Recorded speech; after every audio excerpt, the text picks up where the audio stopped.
নমস্কার বন্ধুরা, আজকে আপনাদের জন্য নিয়ে এসেছি একদম দারুণ একটা খবর যে এবার এসআইআর এর অনলাইন ফর্ম ফিল আপ করা যাবে। এবার থেকে আপনারা সবাই যারা বাড়িতে আছেন বা বাইরে কাজ করেন, পরিযায়ী শ্রমিক যেই হন না কেন, সবাই কিন্তু এখন থেকে অনলাইনে এসআইআর ফর্ম ফিল আপ করতে পারবেন। যারা অফলাইনে করতে চান না তাদের জন্য এটা দারুণ সুযোগ। ইলেকশন কমিশন এবার অনলাইনে আবেদন করার সুবিধা চালু করে দিয়েছে। তো আজকের এই ভিডিওটাতে আমি আপনাদেরকে স্টেপ বাই স্টেপ পুরো প্রক্রিয়াটা দেখিয়ে দেব কিভাবে নিজের মোবাইল বা কম্পিউটার থেকেই আপনি খুব সহজেই অনলাইনে আবেদন করতে পারেন।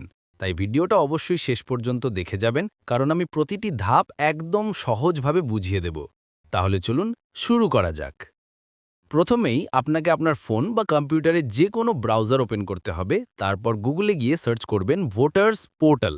সার্চ করার পর প্রথমেই যে ওয়েবসাইটটা আসবে সেটা হলো election commission of India voters.eci.gov.in। এই লিঙ্কেই ক্লিক করতে হবে। এখন আপনার সামনে খুলে যাবে ভোটার সার্ভিসেস পোর্টাল। এখানে আপনি দেখতে পাবেন একটা নতুন অপশন, ফিল এনিউমারেশন ফর্ম। এই অপশনটাতেই ক্লিক করুন। এবার আপনার সামনে একটা লগইন পেজ চলে আসবে।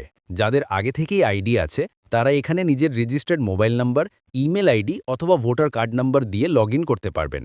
যাদের আইডি নেই তারা নিচে থাকা সাইন আপ অপশনটায় ক্লিক করবেন। সেখানে নিজের মোবাইল নাম্বার দিয়ে ওটিপি ভেরিফাই করে নতুন আইডি তৈরি করবেন।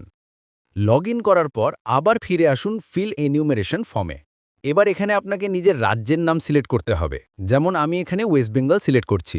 এরপর নিচে একটা ঘর আসবে, এন্টার এপিক নাম্বার 2025। এখানে আপনার ভোটার কার্ডের নাম্বারটা লিখে সার্চ বাটনে ক্লিক করুন। সাথে সাথেই আপনার নাম, ঠিকানা, বুথ নাম্বার, বিধানসভা নাম সব অটোমেটিক চলে আসবে। এখানে একটা গুরুত্বপূর্ণ বিষয় খেয়াল রাখবেন, আপনার আধার কার্ডের নাম আর ভোটার কার্ডের নাম যেন একদম একই হয়। নাম মিল না থাকলে অনলাইন আবেদন করা যাবে না। সেক্ষেত্রে আপনাকে অফলাইনে করতে হবে। এখন নিচে স্ক্রোল করলে দেখবেন মোবাইল নাম্বার দেওয়ার ঘর আছে। এখানে আপনার ভোটার কার্ডের সাথে লিঙ্ক করা নাম্বারটি দিন। আর যদি লিঙ্ক না করা থাকে তাহলে click here two link mobile নাম্বারে ক্লিক করে লিঙ্ক করতে পারেন। মোবাইল নাম্বার দেওয়ার পর সেন্ড ওটিপিতে ক্লিক করুন। ওটিপি আসবে, সেটি বসিয়ে ভেরিফাই ওটিপি দিন। এখন আসবে সিলেক্ট ক্যাটেগরি অপশন। এখানে 3টে অপশন থাকবে। 1, আপনার নাম 2002 সালের ভোটার লিস্টে থাকলে প্রথম অপশন। 2, না থাকলেও আপনার বাবা মা বা দাদু ঠাকুমার নাম থাকলে দ্বিতীয় অপশন। 3, কারোরই নাম না থাকলে তৃতীয় অপশন। ধরুন আমি দ্বিতীয়টা বেছে নিচ্ছি, অর্থাৎ আমার বাবার নাম 2002 সালের ভোটার লিস্টে আছে। তাহলে বাবার রাজ্য, বিধানসভা নাম্বার, পার্ট নাম্বার আর সিরিয়াল নাম্বার দিয়ে সার্চ করব। সার্চ করলেই বাবার নাম, ভোটার নাম্বার আর সম্পর্ক দেখাবে। সব ঠিক থাকলে চেকবক্সে টিক দিন এবং কন্টিনিউতে ক্লিক করুন। এবার খুলে যাবে মূল অনলাইন ইনুমেরেশন ফর্ম। এখানে আপনার পার্সোনাল তথ্য পূরণ করতে হবে। নাম, জন্ম তারিখ, আধার নাম্বার যদি দিতে চান, বাবা মায়ের নাম, স্বামী বা স্ত্রীর নাম যদি থাকে, সবকিছু ইংরেজিতে পূরণ করতে হবে।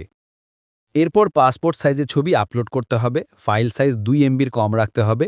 ফরম্যাট জেপিজি, জেপিইজি বা পিএনজি। এখন নিচে আপনি 2002 সালের ভোটার লিস্টের রেফারেন্স অংশ দেখতে পাবেন। আপনি যাদের নাম দিয়ে আবেদন করছেন তাদের তথ্য অটোমেটিক চলে আসবে। সবকিছু পূরণ হয়ে গেলে প্রিভিউ অপশন আসবে, সেখানে একবার দেখে নিন সব ঠিক আছে কিনা, তারপর সাবমিট বাটনে ক্লিক করুন। শেষ ধাপে আপনার আধার লিঙ্ক করা মোবাইলে ওটিপি যাবে। সেই ওটিপি বসিয়ে সাইন করলেই আপনার আবেদন সফলভাবে জমা হয়ে যাবে।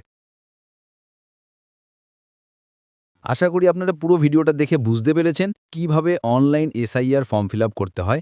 যদি ভিডিওটা ভালো লেগে থাকে তাহলে অবশ্যই লাইক করে দেবেন, বন্ধুদের সঙ্গে শেয়ার করবেন। আর এমন আরও দরকারি ইনফরমেশন পেতে চ্যানেলটি সাবস্ক্রাইব করে রাখবেন। ধন্যবাদ সবাইকে। দেখা হবে পরের ভিডিওতে। ততক্ষণ পর্যন্ত ভালো থাকবেন, সুস্থ থাকবেন।